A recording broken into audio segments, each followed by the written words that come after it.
I opposed the petition because I was already familiar with Gandhi and who he was.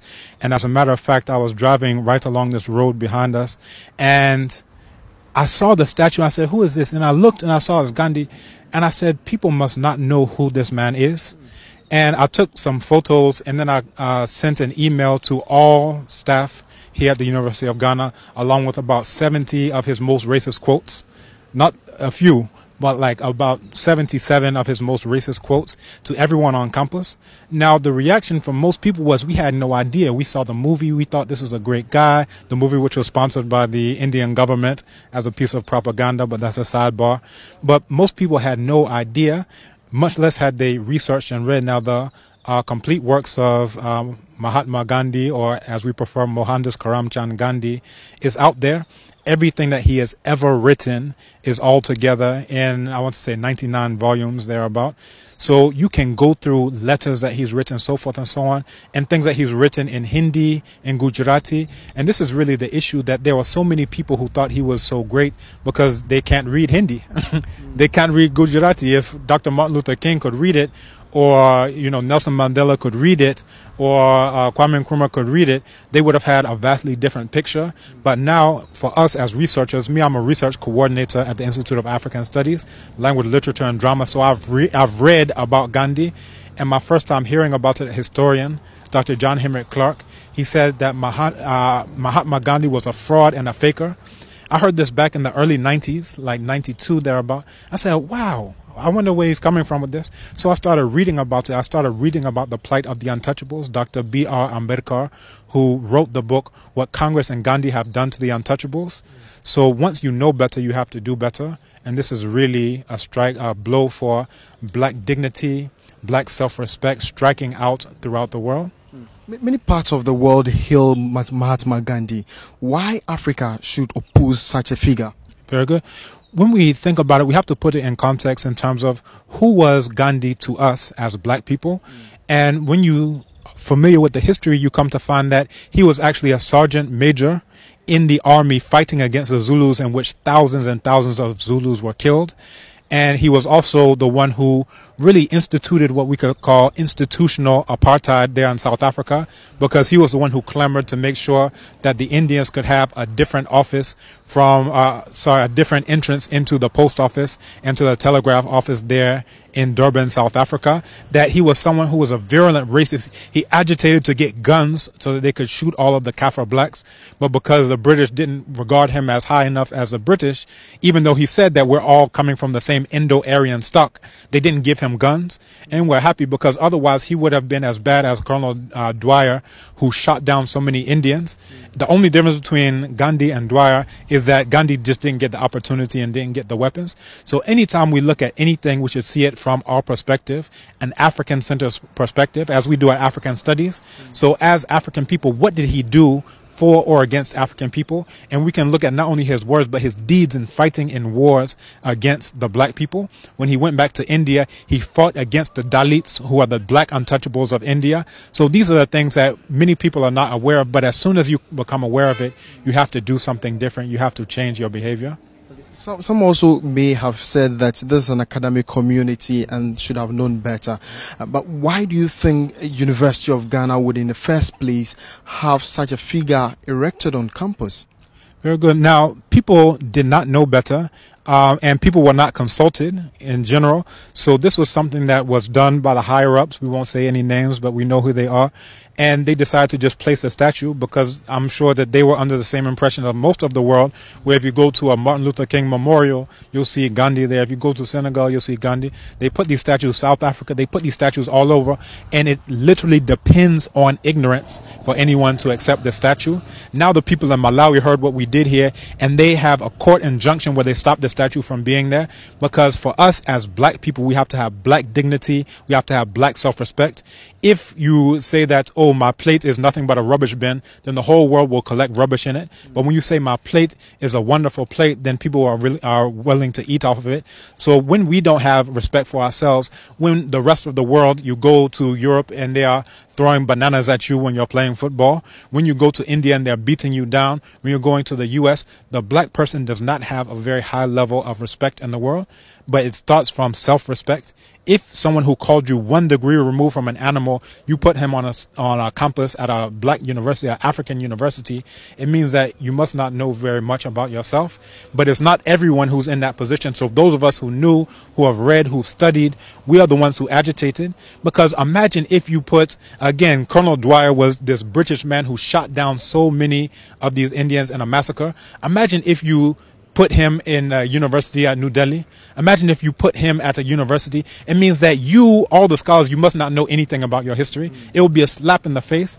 And that's how many of us took it, as a slap in the face, that some of us know better and we don't just go along with the propaganda, or what some of us call impropaganda. It's improper propaganda about Gandhi. A lot of people also say this might mar the relationship between Ghana and India, especially now that the statue of their former leader has been taken away. Don't you think that would cause some kind of skirmishes between the two countries? You know, actually, I just answered an email from someone in India, Colonel G.B. Singh, probably the world's foremost scholar on Gandhi. We have been in contact with Arundhati Roy, so many Indians who have been collaborating on this project and really have been part of the force that have helped to publicize it as well. Now, what this means is that you have in India, India is not as united as you may think. That you have castes, right? So you have the Brahmins, you have the Kshatriyas, you have the Vaishyas, you have the Shudras. So all of these are the castes that are part of Hinduism on the simple scale, because even in that you have subgroupings. So Gandhi himself was Banya, which is a subcaste of the Vaishyas. Now, even outside of that, you have the outcasts, you have the Dalits, you have the untouchables, the black untouchables of India. And these are the ones who are downtrodden. So the people of India, there are so many Indian groups, some who have even done videos that are up online supporting us in this, that there are some who have been downtrodden ever since these Indo-Aryans have been crushing them on the basis of they consider themselves to be white, and they know that the indigenous people there are black. And that's part of why when black students like yourself go there to study, they're beaten to death. A man in Congo was beaten to death in broad daylight in India. Why? Because they treat black Africans the same way they treat their indigenous black people there. You understand? And again, Dr. B.R. Ambedkar said that Gandhi was the worst enemy of the untouchable people. So I want you to put these things in perspective. So it's not all of India, it's these upper caste Hindus who have been impressing the black people there in India. So we should not get it marred. So if you have upper caste elites here who are connected to those upper caste white Indo-Aryans, we have to start now questioning these elites. What are you doing, you know, in that relationship with them? Because those of us who are on the ground, the people, we're connected to the black people there in India. We have solidarity with the black people there in India. Okay. So finally, is this the end to the hashtag Gandhi Must Fall movement, especially now that the Ministry of Foreign Affairs has taken over the statue of this individual we are talking about? As I mentioned, in Malawi, they're still fighting. And matter of fact, I got an email from someone from Malawi, Mkotama. He says, we will not relent, you know, congratulations, we will not relent, we will keep the fight. And I said, beautiful, that's all we can expect and all we can hope for. Again, truth has to reign. No matter how popular the lie is, even if a lie takes 1,000 years to go on a journey, in a single day, truth will catch up to it. And that's really what the story of Gandhi is all about. And I'm aware that the government of India has a program through soft power where they're trying to put these statues, they've commissioned this as a government to put these statues of Gandhi all around the world. And we can look at it as their proxy war with China for soft power. If you remember the border dispute that just happened last year, that China is very heavy in Africa, because everyone knows, except for Africans, that whosoever controls Africa controls the world. All of the coltan for your phone to work, the blood diamonds, the uranium that powers France, every single thing that you can imagine, whoever controls Africa controls the world. So we have to now look at this. India is the one who built Flagstaff House, which is now again Jubilee House. They said that they would give $200 million to make a new parliament building. So what they're saying is that we've bought your president and we've bought your parliament. This is what they're trying to tell us. And then I saw Nanado, who was standing there with a check for $1 million to renovate right after this Gandhi situation came in. So we have to now question this. Are we just going to be pawns in a proxy war with China and India? Because everyone is coming here. The U.S. is coming here with a military base. the British, Francophonie. We're hearing all these things.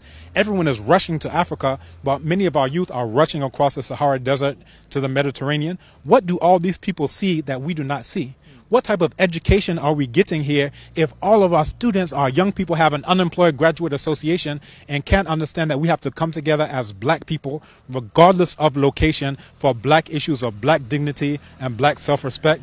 So I don't think it's done, because I know that they have many more statues there as they're trying to push in soft power, the Kumkum Baja, all of these things that we're seeing, the Confucius Institute from China. Everyone is trying to get a foothold here in Africa. So I don't think it's done. Not to even say if the ministry wants to erect this particular structure anywhere on the soil of Ghana, it's not necessary? That's a major concern. So people were asking me, even my colleague, Dr. Apia, who was at the School of Law, he says, have you heard where it's going? I said, no, I haven't heard, because they did, just the way they brought it under the cover of darkness, they didn't tell anyone that this is going on, a very small thing, the same way it left this morning and no one knew.